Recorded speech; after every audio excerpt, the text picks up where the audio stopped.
to the Bulwark podcast. It's another summer Monday, which means that I, Amanda Carpenter, am here filling in for Charlie Sykes with my good friend and colleague, Will Saletan. Will, how you doing? All right. How was your 4th? We had the 4th off. I know, I felt like it's been a long time. And it's like, yeah, it has been a long time. It's been a whole 2 weeks. We had a great 4th. Went and saw a lovely parade, hung out, found a cold creek to stick our feet in, that kind of thing. How about you? Great. We got together with some friends and family. But, I want to say one thing. I feel really bad. I want to apologize to the dogs of America. That my sister-in-law's dog was completely freaked out. This happens every year, folks, for those who aren't aware. A lot of dogs get freaked out by fireworks. They don't know what it is. My sister-in-law's dog spent the night in the bathtub, and my sister-in-law had to go with her. And I felt bad for my sister-in-law, but I just thought of all these poor dogs who don't know anything about about Independence Day and how we celebrate it. So to all the dogs of America, I'm sorry. And maybe we can come up with a solution like earphones or something to plug it up so you don't have to listen to it. Well, I feel like the compromise is that we just do fireworks on the 4th of July. I enjoy them. I like to see them. But it seems like it becomes just fireworks for the whole week. And what really kind of sets me off is when people light them off before it's dark. Where I live, I can hear them going off around maybe 7 o'clock, still fully light outside.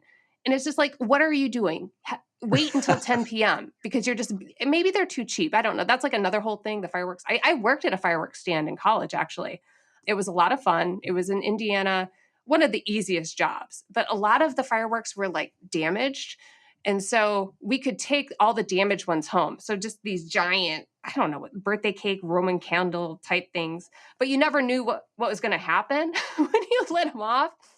And so that's my memory from that. And also having to constantly remind people that, no, you cannot smoke cigarettes inside the tent because we're on the side of the road. And so people would always just start to light up and just casually walk towards the firework tent. It happened more than you think. So that's just Sarah, could you please put that out by your car?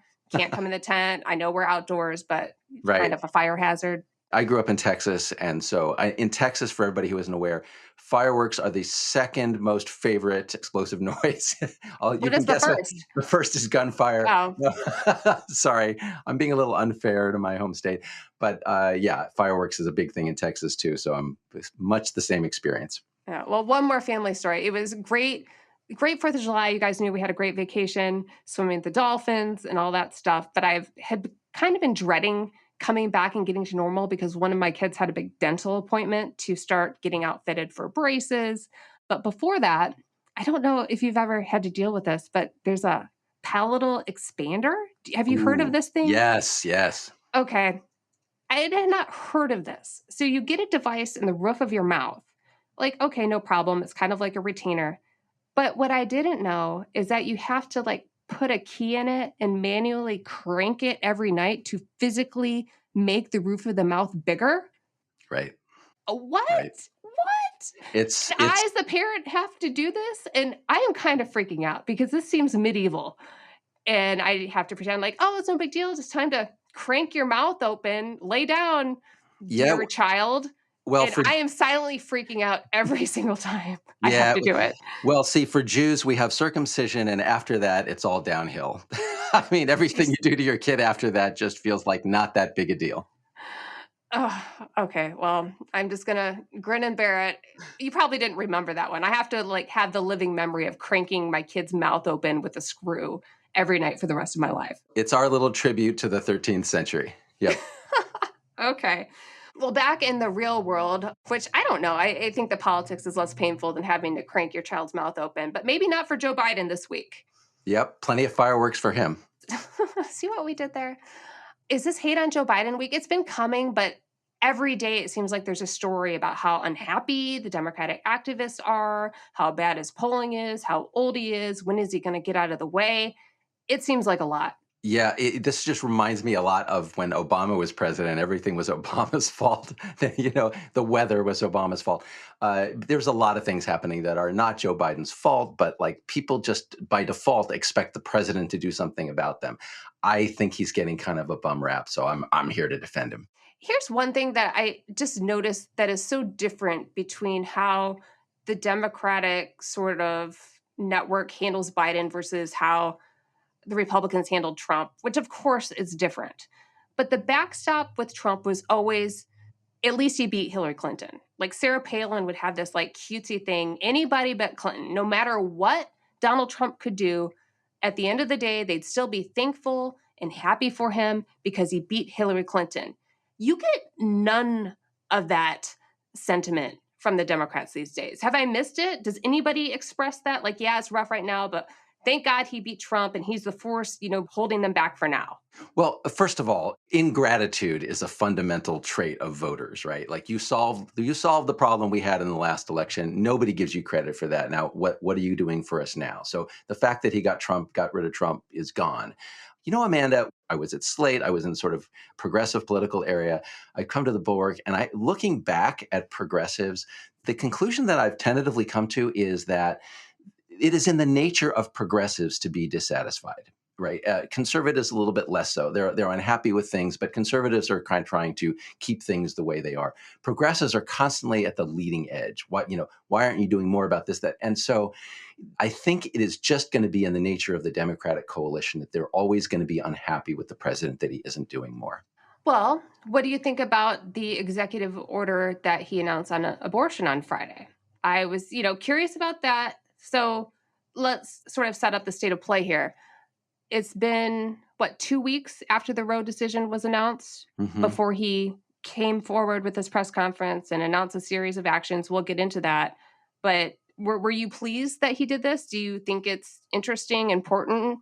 I think that what he announced was lame. I mean, I agree with the people who say it was lame, but I actually think that's okay. I mean, look, the White House has not figured out what they want to do about this. They are Right. extremely limited in what they can do. Well, let's lay this out. What the executive order did essentially directed Health and Human Services to go study and issue a report about maybe what you guys can do. Expanded some funding for emergency contraception, IUDs. Garland put out a statement saying states can't ban the abortion pill, which, that's going to go up for a legal challenge in like 2 seconds. And did some other things about patient privacy and clarifying what doctors can do under HIPAA. I want to talk more about that. But those are sort of the broad contours. He essentially chucked it to HHS and said, give me some options. Right.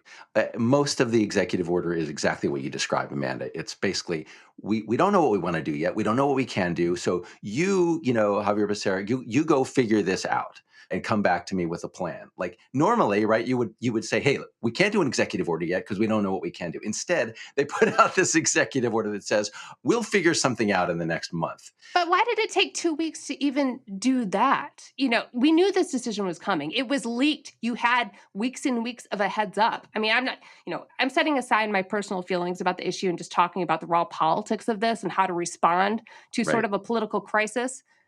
This should Right. have been ready to go. And the obvious solution, which he still waited weeks to do, was as soon as the decision was out, go out and say you want Congress to codify Roe v. Wade and leave it there. That seems like easy, easy, easy. But even that took him weeks to do. Right. But well, first of all, what if the answer is that the executive branch can't do much at all about this? I mean, a little bit, but basically is limited. I mean, Congress can. You're exactly right. Congress can do a lot, and that's kind of what Biden was saying in this speech. I mean, he wants to, Joe Biden, what are you going to do about it? And Biden's answer really is, it's really not on me, it's on you. I mean, the thing that I keep imploring pro-choice people to focus on here is this is no longer about the Supreme Court. Do not be going to like protest at Brett Kavanaugh eating dinner or at his house or whatever. The Supreme Court did not take this issue away from you. The Supreme Court gave this issue to you. You should be out there protesting and voting at the state level, your governors, your state legislators. And what Biden was saying, you made a really good point, Amanda. It's about Congress too. Congress can codify what's in Roe v. Wade. They can pass a law. And they don't have the numbers to do that yet. But guess who decides whether Congress has the numbers to do that? It's you, the voters. So Biden was kind of throwing it back to the voters and saying, for God's sake, people, get out there and vote on this issue. Do not stay home because you are unhappy with, that I didn't do more for you on the economy. The Republican voters are getting out. They're voting on inflation and other issues. You, Democratic voters, get out and vote in the midterms. even though you are the in party, you need to vote. If you do that, you will get a Congress that will codify Roe versus Wade. And that's the answer. Yeah, what he needs to do is take the protesters outside the White House, is wind them up and spin them in a more productive direction. But for some reason, they seem afraid to do that until his outgoing communications director, Kate Bedingfield, had this quote that made everybody angry over the weekend.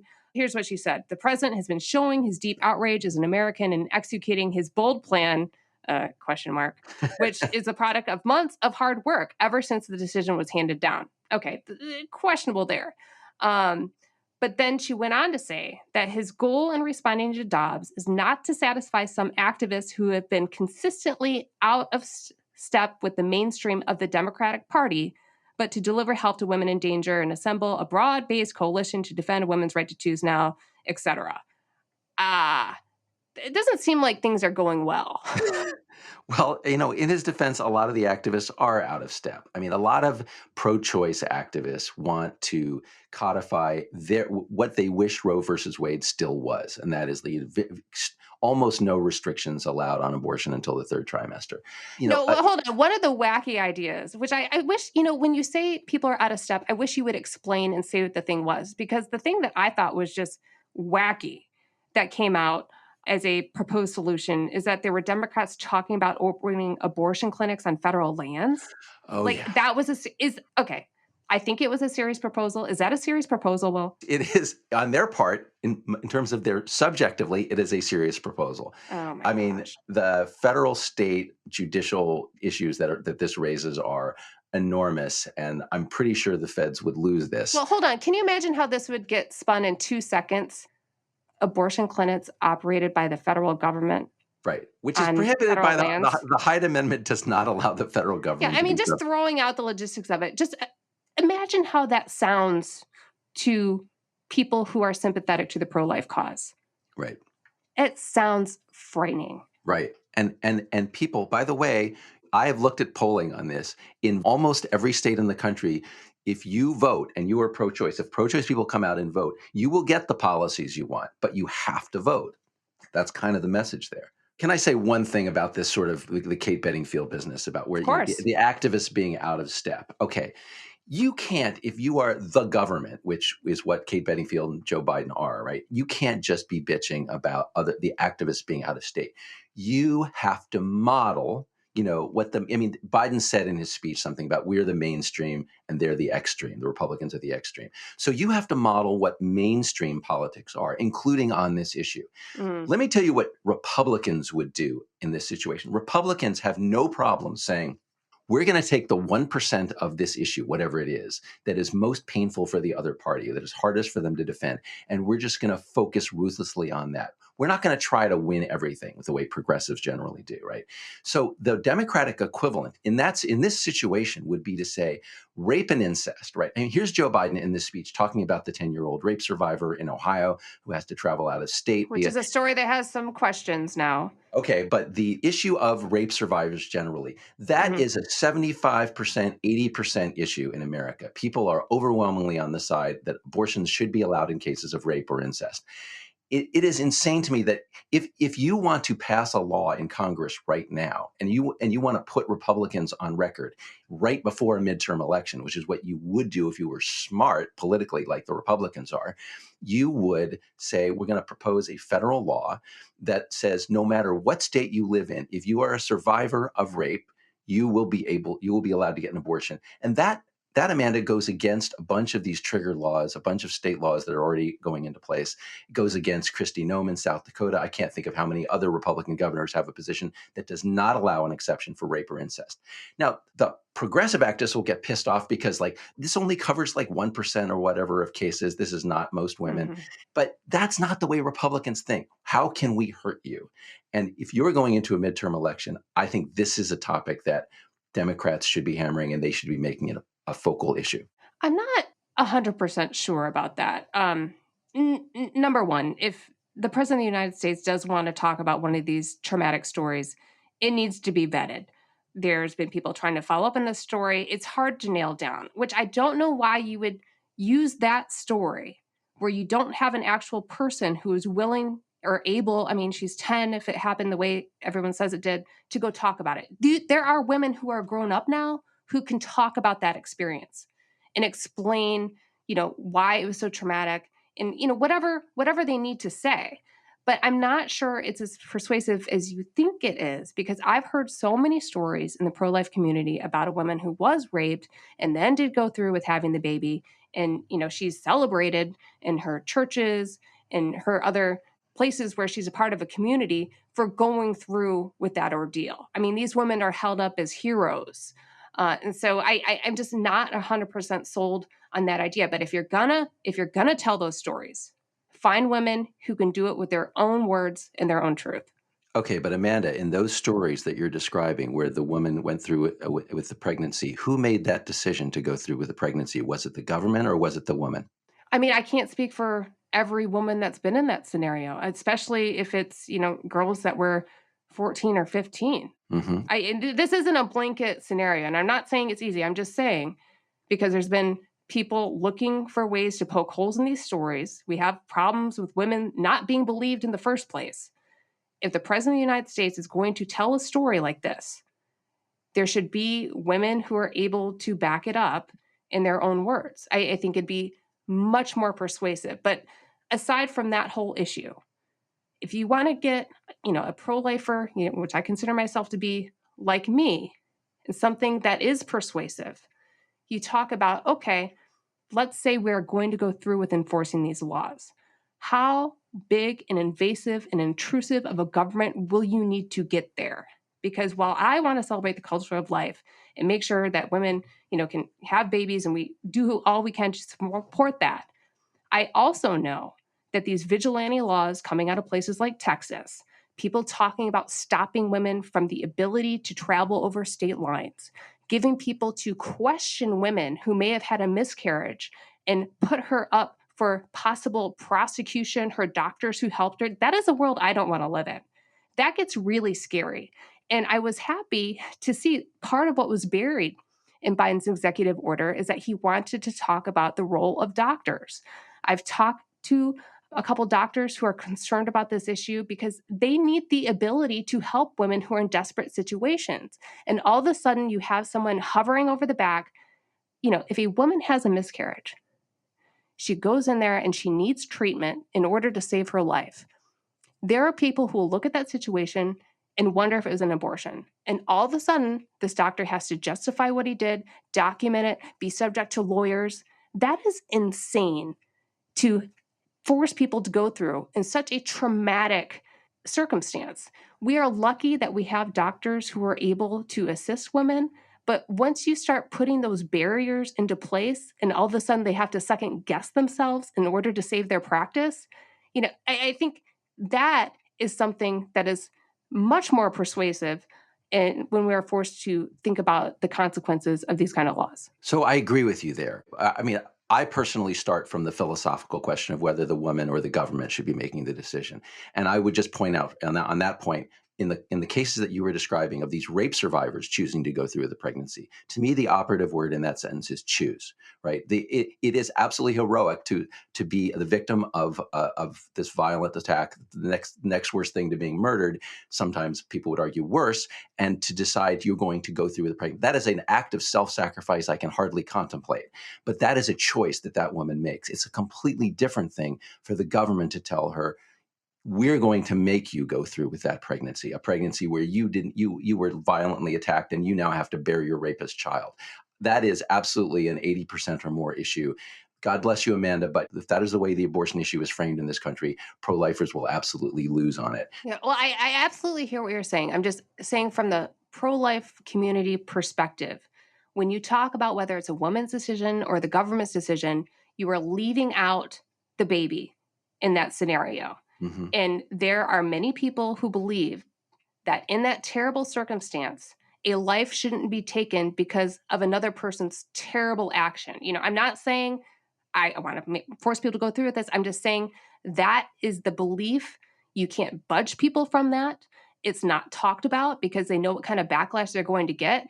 But 100%, when you leave out the life of a child from that kind of binary choice, I think you're sort of missing where people are coming from on that. But you're Mhm. probably right politically. I fully give you that. So I respect your point about the child, and I that is important. Let me go to your second point, the second reason why I think, and this is where I agree with you. What you were describing about the laws themselves, the logistics of implementing these abortion laws. It sounds good in principle to say we want a culture of life, and George W. Bush said that, and every Republican president has said that.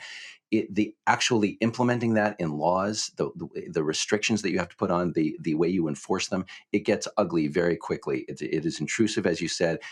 Are you going to investigate, how someone receive pills in the mail? Are we going to go through her online communications to like verify? You're going to prosecute this doctor on what basis? You're going to have to get evidence from the woman. Stopping women from crossing state lines, Crazy. that's like, you're in the United States of America. We will not let you travel across state lines. That is, again, a libertarian nightmare. So I think you're exactly right that those aspects of enforcing the laws raise additional questions that sort of violate a lot of Americans' inherent sense of liberty. Okay, well, just to lighten this up a little bit, and one of the other options that was put forth that Biden might pursue in order to remedy the problem is that he should declare a public health emergency. Did you hear about that one? Yeah. Yeah. And so the White House later said it wasn't a great option because we looked at it, and in the public emergency fund, there's very little money. Quote, tens of thousands of dollars in it. What? I mean, that seems like a problem for a host of other reasons. Have we depleted all our public health emergency funds? I'm not saying I'd want to use it for this necessarily, but the bank account is down to tens of thousands of dollars. Yeah. No, I mean, COVID was a public health emergency, is right. Yeah. But abortion is not that. I mean, the Supreme Court is not telling you what your abortion policy is. It's letting you make one.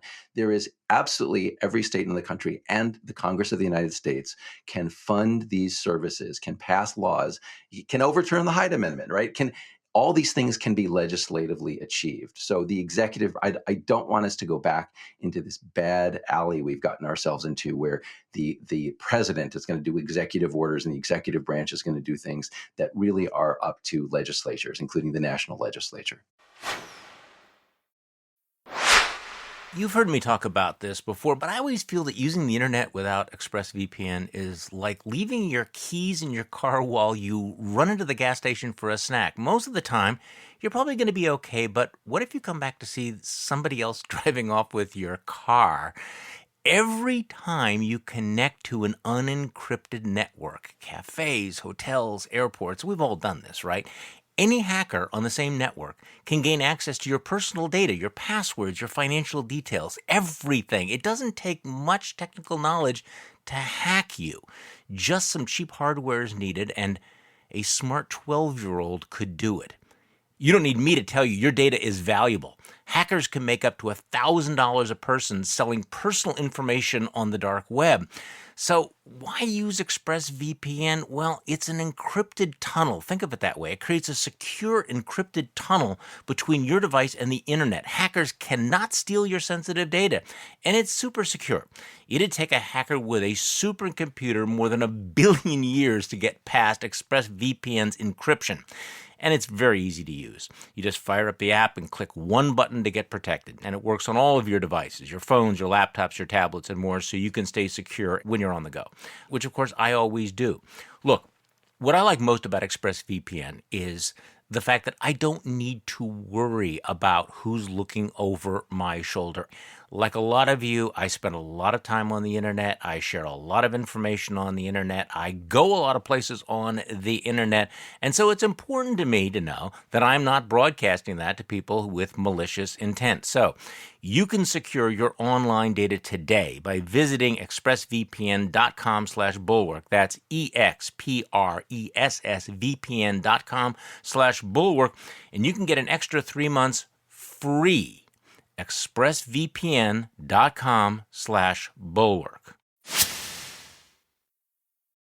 Okay. Now coming up, big time news tomorrow. We're getting into, I mean, maybe the ends of the January 6th hearings. They say that tomorrow we're going to have one at 1 p.m. I talk about the role of extremist groups, and then we're going to have a primetime hearing on Thursday led by Adam Kinzinger, which I expect to be incredible, talking about what happened during those 187 minutes where Trump was derelict in his duty and did nothing to secure the Capitol.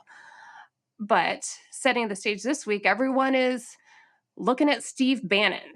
Steve Bannon has said that he would agree to testify finally after stonewalling the committee, facing contempt charges, facing trial this week. And now suddenly, because Donald Trump waived his pretend executive privilege, he's ready to go. Do you believe him? I am trying to figure out what is the most cynical motive Bannon could have, because that's got to be the true one, right? And I think, yeah. All right. So I'll put one theory on the table, and you may agree with this one or not. I think Donald Trump is a TV guy, right? And he's obsessed with how he looks on TV and how people say about him. And it's a weakness, right? It's a weakness because a real autocrat like Vladimir Putin is like, you know what? I'm going to do what I want to do. I don't care if people don't like me. But Trump is very sensitive about this stuff. So here's Trump watching these hearings, and he's pissed off. He's pissed off that he's got nobody out there, quote, defending me. And he has said as much, right? And let's go back to this is Trump's fault. It's Kevin McCarthy's fault. They pulled their people off the committee. They were going to delegitimize it. But the committee is on TV anyway. Everybody's talking about it. So now Trump's like, let me get my people out there. So my impression is that Trump actually wants Bannon to go out there and defend him. Do you think that's true or not? I think it's partly true, but Steve Bannon ain't never getting on TV in a live hearing. Stuart Rhodes, the head of the Oath Keepers, was also making the same request that, okay, I'll testify, but give me a live hearing, in prime time. He wanted it carried by all the networks. I mean, these two men are in no position to be making any kinds of demands. But I guess I do have an alternate take, and it's that, holy crap, the committee broke Steve Bannon. He's testifying. We don't know how fully he's going to cooperate. But this shows the power of actually following through and filing the criminal referral to the Department of Justice, and the Department of Justice following up on it and scheduling his trial date. I wish it would have moved faster.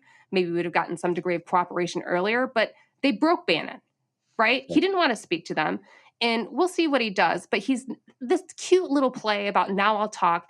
You don't get out of the contempt charges by saying, okay, now maybe we can schedule a meeting long after, the charges have been filed. He not only has to talk, he has to turn over the documents. We know, what's he going to do? Go plead the fifth a million times like Michael Flynn? Probably. But the reason there's a difference between Steve Bannon and Mark Meadows and the fact that the Department of Justice actually acted on those contempt charges is that Meadows did turn over documents. Steve Bannon has not. We know what Steve Bannon has said in public. They don't need to talk to him and get his words on a video deposition. They need his documents, because I don't think there's anything more damning he would say in a deposition that he doesn't say on his podcast every dang day. Yeah. Okay. So first of all, let's separate the two guys, Trump and Bannon. So we've been talking about, there's Trump's motivation, which is what I was talking about for hating this TV show.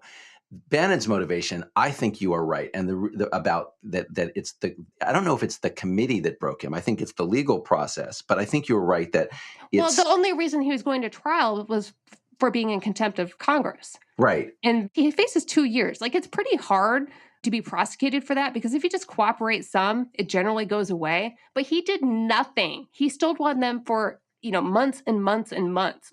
He was asking for it. Right. And so to the question of why now, why is he broken now? I think the answer is that the trial was set to begin on the 18th. That's a week away, right? Yep. So it's a coincidence with respect to the hearing. So, Trump's unhappy about the TV show. Bannon is, chickening out at the end because he doesn't want to face jail time. Yeah. And the expense of the trial. He's not going to wait for that, right? So I think that he saves himself some costs. He reduces his risk. But as you're pointing out, yeah, he's got to turn over documents. Supposedly he is going to turn over documents. I don't know whether he'll turn over all the documents. But his lawyer did say Mr. Bannon prefers to testify in public, right? Of course. Which goes to exactly the point that you were making about he wants to put on a show. He wants to do his version of it. And the committee's not going to have any of that, right?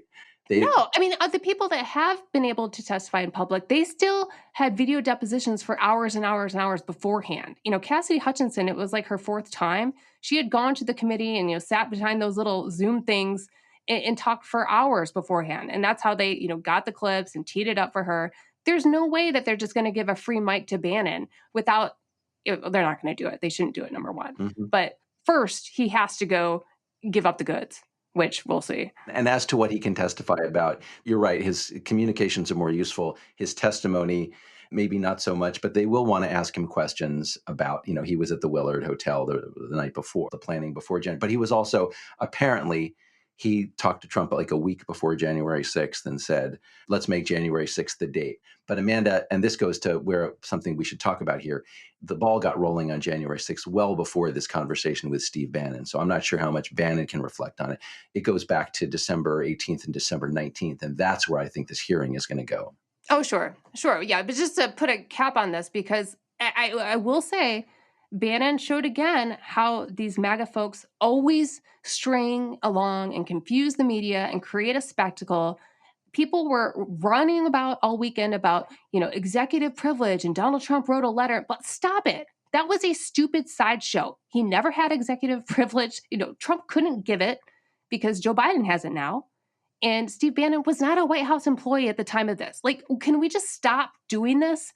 The point is that the committee exercises power by actually following through with referring the charges to DOJ. DOJ did it, and then he was going to trial, and then he recanted. So maybe if we move faster on mechanisms and procedures like that, we'll get results faster. And I think that is a lesson for Merrick Garland to take to heart right now. Yeah, that's a very good point. But that's not what they're going to be talking about tomorrow. As you point out, actually, who can explain it better than me is Jamie Raskin, as he did yesterday on the Sunday show. One of the things that people are going to learn is the fundamental importance of a meeting that took place in the White House on December the 18th.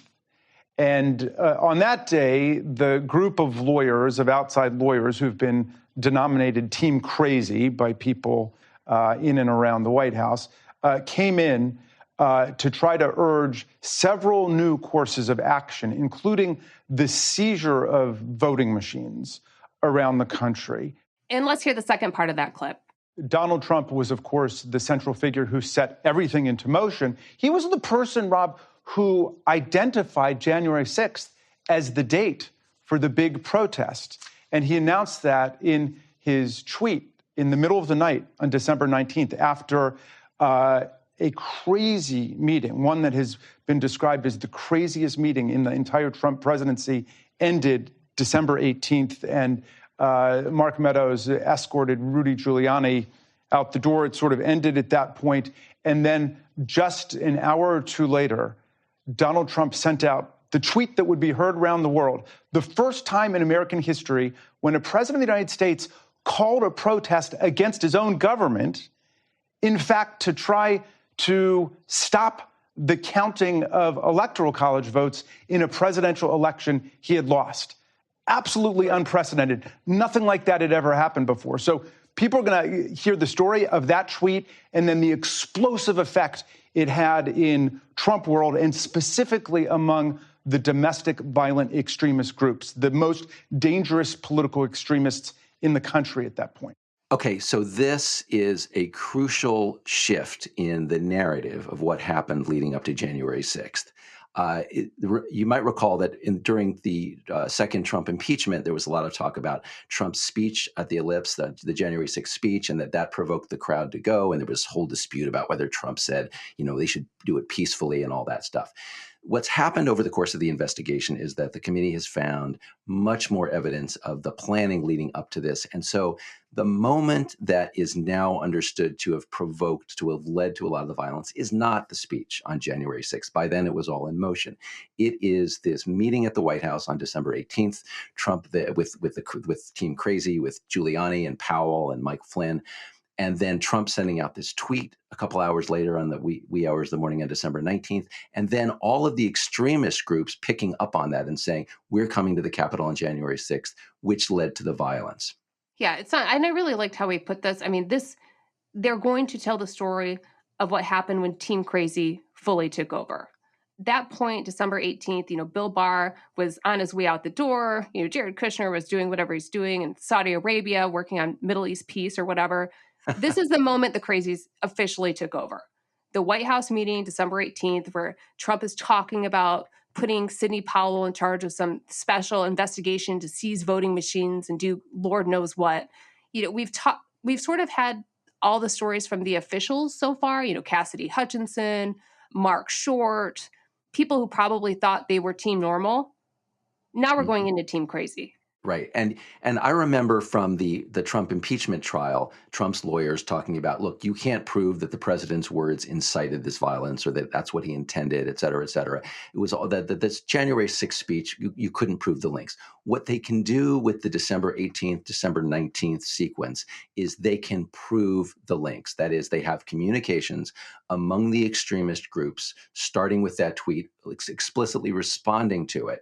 And they can draw a direct line from Trump says, come to what was the tweet? It'll be there. It'll be wild. It'll be wild. Right. And it was wild. Right. And not only can they draw the sequence, the committee can draw the sequence, the connection directly to people who committed violence and who planned violence. So it's not just the crowd and we're not insulting all the MAGA people.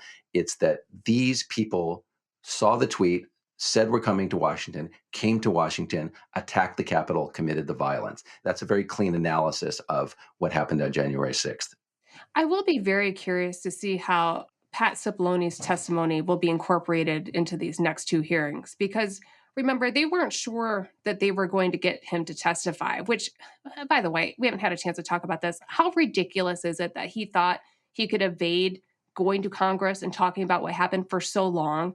He was not President Trump's personal lawyer. He was the government lawyer. He worked for the government. He worked for us. He was paid by the taxpayer. The idea that he dragged this out for so long until Liz Cheney shamed him and Cassidy Hutchinson, put his name on the record it's just one of the more disgraceful moments in this whole trial. So I am curious to how his testimony is going to be used, because what they laid out last week in the run-up to this is that everyone knew there was a likely potential for violence. They were talking about removing the mags so that people with guns could get closer to Trump, and then he would lead them to the Capitol to, at least harass and intimidate Congress. I mean, these are all known factors. And Pat Cipollone, he knew it. He was worried about getting charged with every crime imaginable was the quote. And so I'm just curious how this lines up with what they plan to talk about with the extremism stuff, because until now we haven't really seen the links between what the officials, the team normals, knew about Team Crazy. Yeah. Okay. So I'm a little bit skeptical of what the committee got from Cipollone. I know he testified for 8 hours. That's great. He talked a lot about a lot of stuff. But here's my concerns. First of all, his negotiation with the committee was that he didn't want to have to testify about his legal advice to the president. And there was a whole privilege argument. And unlike the Bannon case, Cipollone was in the White House. He was a lawyer. And, there was an argument there at least. So the second point, one reason why I think that he drew that line in his testimony to the committee is Stephanie Murphy, a Democrat, was on Meet the Press this weekend, and she was asked, did Cipollone confirm that he told the president, you'll be charged with every crime if we do this stuff? And her response was that Cipollone confirmed the concerns that he had. That is a different thing, right? And it's consistent with the idea that he didn't tell the committee what he advised the president. He told the committee, I thought this stuff was crazy and wrong, so I didn't have anything to do with it. The problem with that is that it doesn't establish what the committee would like to establish, which is that Donald Trump was told directly by the White House lawyer, this is a criminal act that you were encouraging or about to do. And that would have been extremely legally useful. And I'm betting that they didn't get that from Cipollone.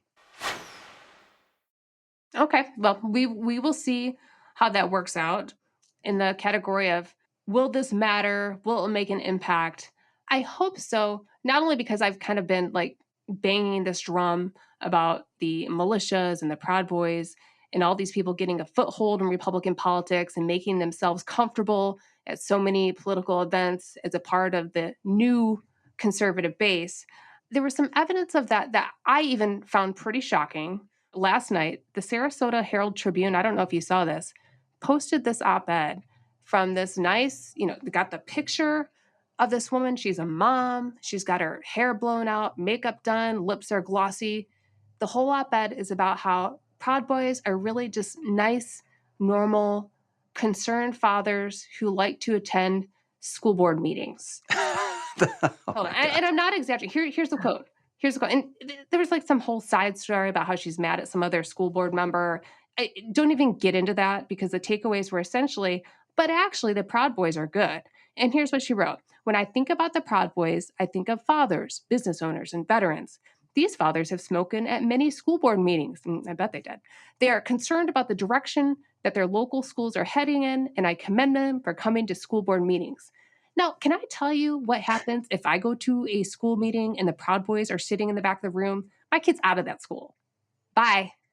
But this is what the Sarasota Herald Tribune is posting as just a normal, got to represent both sides op-ed. Yeah, this stuff drives me crazy because to me, it just illustrates the blindness of so many people on the right to terrorism when it is committed by people who look like them and think like them, right? I mean, no one, if this were an Islamic group, that no one would say, oh, but they're very religious and devout and they're good people. And like, oh, yes, they sort of advocate and commit some violence, but, they do it for a good cause. No one would do that, right? So this is domestic violent extremism committed by nice white Christian people is a huge emerging problem in our country. And we cannot have one of our major political parties look the other way because these people are of the same faith or the same color. Yeah, I don't know how long this op-ed is going to be available. It seems like a pretty major fail because apparently she's married to a member of the Proud Boys, which is disclosed in like their own paper's previous reporting. But I really do hope after we have this hearing tomorrow, where we talk about these extremist groups, someone follows up with the editorial board or whoever is responsible for publishing that up. Because listen, I believe in free speech. That's all well and good. But what is the purpose of this piece? We are having a major, congressional investigation into right-wing extremism and the people who help the president target Congress for the purpose of blocking the peaceful transfer of power. And we're just going to run that op-ed like it's a totally normal thing. There's a time and place for letting people have their views, but there's an issue of platforming these kinds of voices and making this seem like a normal response and a normal point of view. And what she wrote was fundamentally dishonest when you ignore this group's long record of violence and extremism. Yeah. And look, Amanda, I hope that one of the things that comes out of tomorrow's hearings and out of the January 6th investigation in general is totally apart from Donald Trump, totally apart from that and the attack on Congress and all that stuff. I hope that this focus, that the evidence that they have gathered about the Proud Boys, about the Oath Keepers and what they did and how they work will sort of expand public awareness of this problem of right-wing extremism. And I hope the next time somebody submits an op-ed, saying my husband is a Proud Boy, or not even admitting it, but just defending the Proud Boys, people will think when they hear the Proud Boys, they will think about the way they think about ISIS or Al-Qaeda. Okay, that's, I don't know if I'd go that far, to be honest. Okay. They're not chopping off people's heads. They're pretty bad. Let's not go that far, okay? All right. We'll disagree. We'll follow up on that. Oh, wait, actually, I just saw this tweet. The executive editor of the Sarasota Herald Tribune, Jennifer Orsi, says the paper erred in publishing the op-ed. They're taking it down. She says that they will not provide a forum for support of the Proud Boys, an extremist group, To do so is antithetical to our values as an organization and is outside of our responsibility to provide a fair forum for different points of views.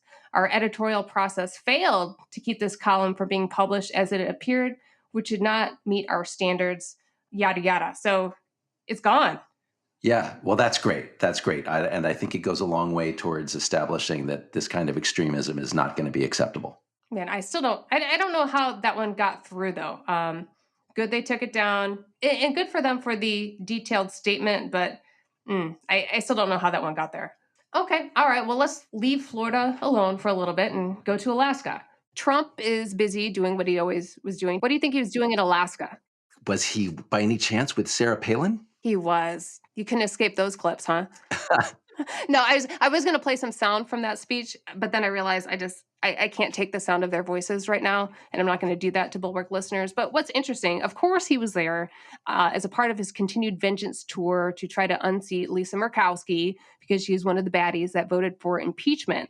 And it wasn't necessarily a disciplined speech, of course, because the only thing he got written up for was dropping an F-bomb about Elon Musk.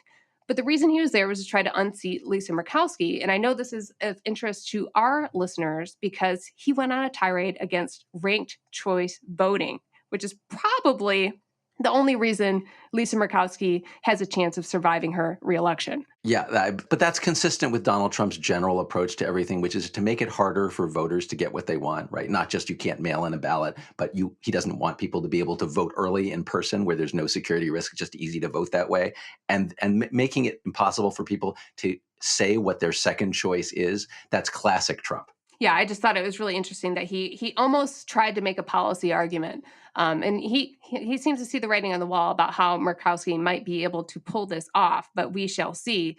But more broadly, when it comes to the midterms, I keep having this discussion with my husband who's like, of course, Republicans are going to win. It's a midterm election, unpopular president, bad economy.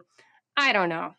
It seems like there's a chance Republicans could still blow it. And John Barrasso, senator who does a lot of the messaging stuff for Senate Republicans, was asked about this on Fox News. They were mentioning to him that you have candidates, like Herschel Walker, Eric Greitens, and Dr. Oz.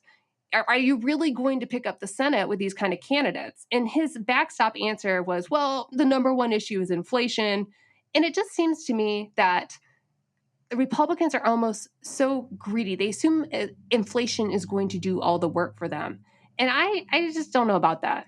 I mean, I'm trying to remember Christine O'Donnell, the I'm Not a Witch. What year was she I running? think that was 2010. By the way, I got to do a quick flashback of I was working for Jim DeMint at that time when he was getting going with the Senate Conservatives funds and backing a lot of the so-called anti-establishment candidates like Marco Rubio, Ted Cruz, Rand Paul, Pat Toomey, who ran against Mitch McConnell's, picks for the Senate. And for that, we were the bad guys, blah, blah, blah, blah, blah. Never really got in behind Christine O'Donnell, but she won her primary. But when you hear Mitch McConnell talk about those days, it's like, we had the worst candidates. It was just because of these nut job Tea Party guys that we didn't regain the Senate majority. But what is Mitch McConnell doing now? He's backing these lunatics like Herschel Walker. So I don't want to hear it. Yeah. Okay. So I think you're making a really important point here. That illustrates how even in a year when Republicans had everything going for them, and they did pretty well, they didn't do as well as they had hoped because of these lunatic candidates losing races that they shouldn't have lost, right? So, and the question is, how many of them will that happen to? How many Christine O'Donnells? How many was Todd Aiken, the guy who said like women have some magical way of making a rape pregnancy not happen? Oh yeah, and I always get that confused with Foster Friess, who's just said, put an aspirin between your knees. Oh yeah, right. Yeah. Oh my God, that was a fun time. Our version of it this year is we've got the Herschel Walkers and the election deniers. But my point is, these guys are worse. These guys are far more nutty than even the fringe candidates in the 2010 race. And now all the so-called Team Normal people, they're all in behind him. Like, they're not opposing Dr. Oz. They're going to go in and work his race. They're going to work Herschel Walker's race. Eric Greitens wins, even though he tied up a woman in a basement. They're still going to go work his race. Okay, but you're talking about the people inside the party, the consultants, the operatives, right? True. I mean, they're selling out. I'm not sure that their sellout will be enough to save some of these candidates. I don't know. I mean, we'll see how much. I do want to throw one other factor into this election equation, which is that Nate Silver at 538 has been tracking. I did a piece last week about abortion polls and showing that, in every poll I've seen, the abortion issue, now that it's a live issue and people have to vote on it, is helping Democrats. Nate Silver went through and looked at all 6 polls that have tracked the generic ballot. Are you going to vote Democratic or Republican for Congress since the Dobbs decision came down? And what he showed is that on average, there's been a 3-point shift to the Democrats. Now, 3 points is not enough to save them probably from losing the House, but it will significantly reduce the GOP's numbers if that holds. And it could get a lot worse as some of these. So I'm kind of interested to see how much that issue in particular affects the outcome of the midterms in a way that Republicans perhaps didn't anticipate. You think the Roe decision is account for that swing? What would be your alternative theory? I do think the January 6 hearings are making a difference. My advice, what I'd be inclined to do, is try to nationalize all of these, nutty candidates into consolidate them into one class. Carrie Lake, you have Doug Mastriano, you have Herschel Walker, you have Dr. Oz. You're going to have a few others. I mean, they're defining the field. You can look at it across the board. You can find some decent candidates like Brian Kemp. Okay, he's an outlier. He does not cancel out crazy Carrie Lake who wants to lock up every political opponent she's ever come across. And so I don't know why that process hasn't already started. All you got to say is that, listen, things are tough. We're going to get through it. But these candidates are so obsessed with the last election. Look at these things that they want to do. And they're no different from one another, no matter where you look. It's Michigan, Pennsylvania, Georgia, whatever. But for some reason, I don't see people making that case. And the Republican Party is going to be defined, if you freeze this moment in time, as someone like Ron DeSantis, because that's who everyone is playing up. That's who's raising all the money. And I think the Democrats are just missing a golden opportunity to frame this race and also the Republican Party. Well, it'll be interesting to see how this plays out, because you and I, the conversation we're having is a conversation going on among a lot of Democrats about how to frame the election. And they're sort of defending the record of the Biden administration. But the negative stuff, what they're going to hit, Kamala Harris was on TV this weekend and she was asked about this. She was literally asked, people should vote Democratic in the midterms because why? And her first answer was democracy is on the ballot, which is sort of your answer, Amanda. I'm somewhat skeptical that people will vote on democracy. People will vote on January 6th or the election deniers or that stuff. But maybe I'm wrong. I hope I am wrong, and that is a more potent issue. I believe in the democracy thing, but I would just say their party is chaos. It is chaos. With the Democrats, you know what you're going to get. Don't change horses in the middle of the race, all that kind of stuff. But if you look at the Republican Party, it absolutely is chaos. And just not to go back to the Ron DeSantis thing, he is raising huge tons, big money right now. He has like $100 million in the bank. He's going to have more than Donald Trump at some point. And as soon as he gets through his reelection, he's going to send that to a super PAC and be away to the races. And he will be, what everybody looks to and say, okay, I didn't like Donald Trump, but he's the kind of guy I like. Meanwhile, all these wackadoos who are actually on the ballot right now, this minute, are getting a free pass. Yeah, well, we'll see how this. I mean, I think that when Joe Biden did his speech about abortion and said we're the mainstream, they're the extreme, that's a possible framework that can connect my issue, the abortion issue, with your issue of chaos and the attacks on democracy. But to do that, to frame the election that way, Democrats have to effectively represent the mainstream. And that means that they have to focus on what the voters want and not necessarily what the activists want. Well, to be continued. Thank you again, Will Saletan, for, again, just allowing a thoughtful discussion about these really hard issues. You are just such a lovely person to talk to, and I couldn't be more grateful. Charlie will be back tomorrow. And in the meantime, Tim Miller, we are still vicariously celebrating your New York Times bestseller appearance. We are so, so, so happy for you. And if you have not bought that book, go out and get it today. The Bulwark podcast is produced by Katie Cooper with audio production by Jonathan Siri. I'm Charlie Sykes. Thank you for listening to today's Bulwark podcast, and we'll be back tomorrow to do this all over again.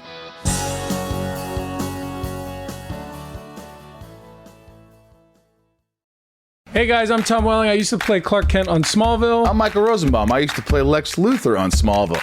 Join us every week as we go back. Way back. I'm excited. I know. Are you?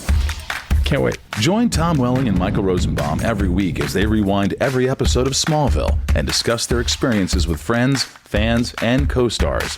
Talkville, the ultimate Smallville podcast. Listen anywhere you get your podcasts or watch on YouTube.